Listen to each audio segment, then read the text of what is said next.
പത്മനാഭ സ്വാമി ക്ഷേത്രത്തിലെ എന്നതുപോലെ ഇവിടെയും അനന്തശയനമാണ് മുഖ്യപ്രതിഷ്ഠ.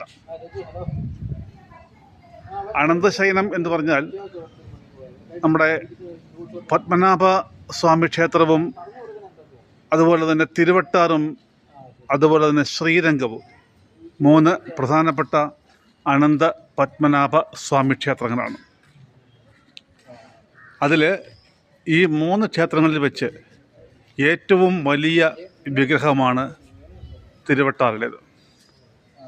പത്മനാഭസ്വാമി ക്ഷേത്രത്തിൽ 12,000 സാളഗ്രാമങ്ങൾ കൊണ്ടാണ് അവിടുത്തെ വിഗ്രഹം കടു ശർക്കര യോഗത്തിൽ നിർമ്മിച്ചതെങ്കിൽ ഇവിടുത്തെ വിഗ്രഹത്തിൻ്റെ നിർമ്മിതി 16,008 സാളഗ്രാമങ്ങളുമായിട്ടാണ്.